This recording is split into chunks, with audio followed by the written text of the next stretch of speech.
A machine with more than 50 tons of payload capacity races across the water at roughly 50 knots. But the strangest part is not the speed. It is the fact that, at full cushion, most of the machine is not really riding in the water at all. This is China's Type 726A landing craft air cushion, nicknamed Yema or Wild Horse. In 2026, it is still appearing in PLA Navy training, charging toward beaches, throwing up walls of spray, and maneuvering into the well decks of larger amphibious ships. From the outside, it looks almost simple. A broad grey deck, two enormous circular propulsors at the stern, a black flexible skirt around the bottom, and just enough superstructure to control the whole thing. But that shape hides the real problem. How do you build a craft strong enough to carry armored vehicles, light enough to rise on a cushion of air, powerful enough to move at highway speed over water, and compact enough to fit inside another ship? That is the manufacturing puzzle behind Yema.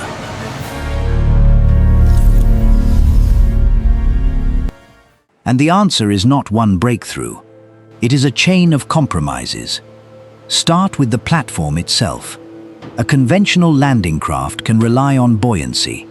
Its hull displaces water, and the water carries the load. A hovercraft has a different problem. Before it can move the payload quickly, it has to lift the entire machine onto pressurized air. That means the structure must do two things that fight each other. It needs stiffness, because the central deck carries heavy, concentrated loads.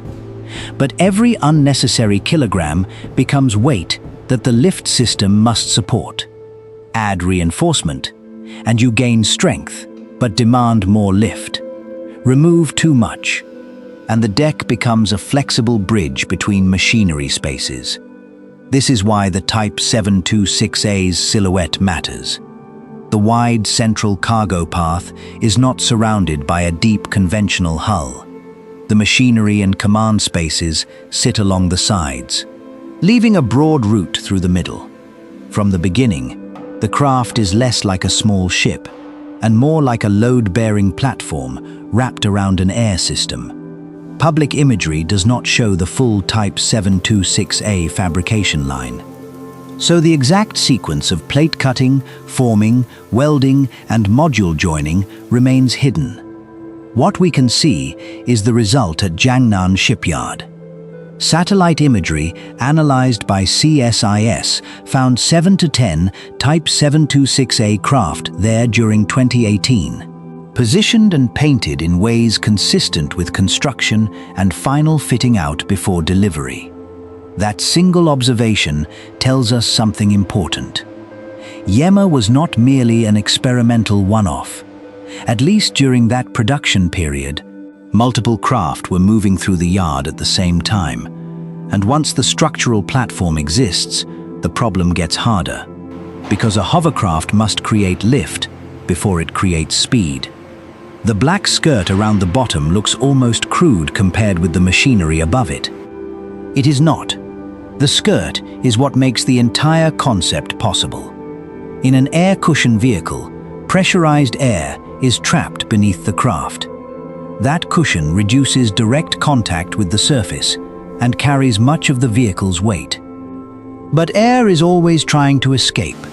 The skirt has to contain enough pressure to keep the craft raised, while remaining flexible enough to pass over waves, uneven shoreline, ramps, and changes in surface height.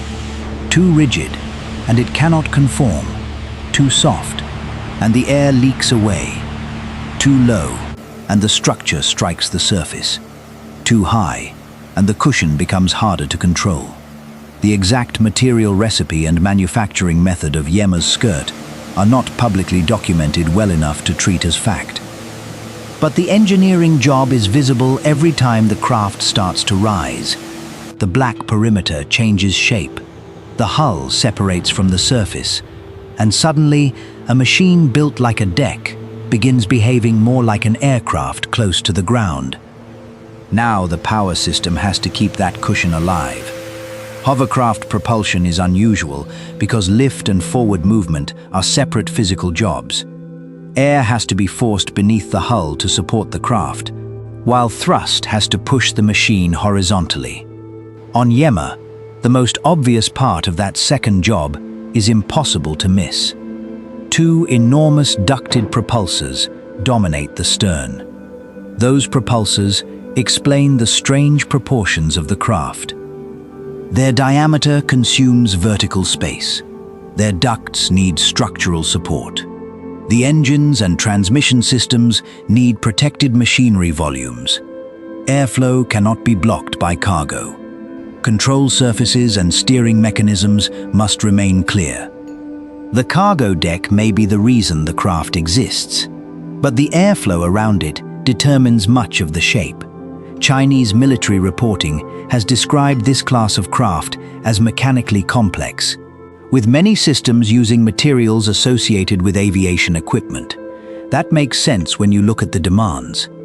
The machine lives in salt water, but parts of its engineering problem look much closer to aviation. High power for low weight, large airflow, vibration control, fast response, and very little room for dead mass.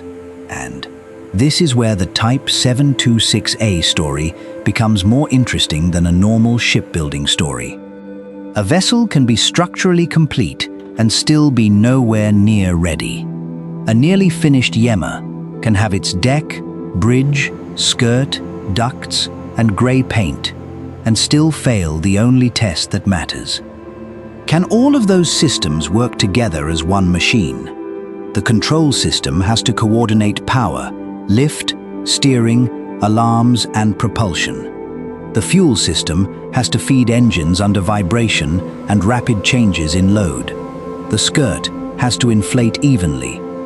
The craft has to rise without developing a dangerous imbalance. The propulsors have to produce thrust without the structure shaking itself apart. Air cushion vehicles built elsewhere show how important this integration step is. Modern hovercraft commissioning includes starting engines, inflating the skirt, bringing lift fans and propulsors under coordinated control, and checking navigation and monitoring systems as one connected system. For Yema, the exact commissioning checklist is not public. The engineering logic is: if you enjoy documentaries that follow machines from hidden engineering problems to the moment they finally work, subscribe to Modus Assembly. The hardest part of this build is still ahead, because lifting the craft in a yard is not the same as controlling it at sea. The moment Yema reaches open water, every manufacturing decision becomes visible. A weak joint becomes vibration. Poor balance becomes unstable ride height. Bad airflow becomes lost thrust. A skirt problem becomes spray, drag, or loss of cushion. A control problem becomes a machine that cannot place 50 tons of payload where its operator expects. That is why the final manufacturing stage is not paint. It is testing. Official imagery in 2026 shows these craft producing heavy spray at speed, making beach approaches, and operating around amphibious ships. In March, another official image captured an LCAC driving toward a beachhead. And in April, one was photographed at speed, with its spray plume filling the frame. In May, Chinese military reporting showed multiple Yema craft at an island pier during fuel support training, including hose connections, fuel checks, pressure monitoring, and simulated repair of a leaking fuel system. These are not glamorous details, but they reveal what operational readiness actually requires. A high-speed hovercraft is also a fuel system, a maintenance system, a pressure system, and a logistics problem. Then comes the test that explains the entire design.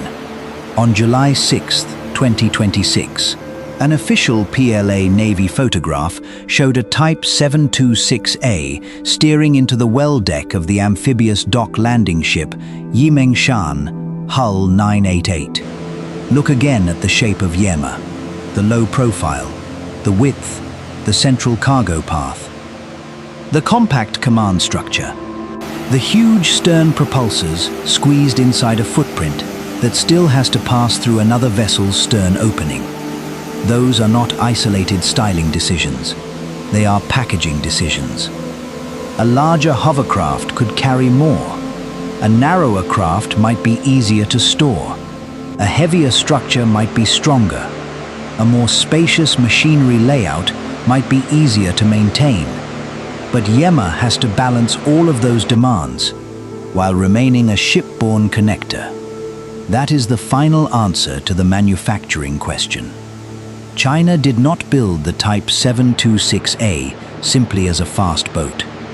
It built a floating transport platform whose structure, air cushion, propulsion, controls, and dimensions all serve the same constraint: move a heavy load quickly across the boundary between ship, sea, and shore, without requiring a conventional harbor. The published numbers make the achievement easy to summarize. More than 50 tons of load, about 50 knots of speed. But the numbers hide the difficult part. The difficult part is making every subsystem agree. The deck has to be strong without becoming too heavy. The skirt has to leak enough to remain flexible, but hold enough pressure to lift the craft. The machinery has to produce enormous airflow without consuming the cargo space. The controls have to turn engines, lift, thrust, and steering into one response. The whole machine has to survive salt, vibration, spray, repeated loading, and the confined geometry of a well deck. And when all of it works, the result looks almost impossible. A broad grey vehicle rises. The black skirt fills. The stern fans accelerate. Spray explodes outward, and a load that would normally need a harbor begins moving over water on a layer of air. That is what makes the Type 726A worth studying. Not the speed by itself. Not the payload by itself. The engineering is enforcing both to exist in the same machine. This is Modus Assembly. Subscribe for more documentaries on the factories, systems, and engineering behind China's most unusual machines.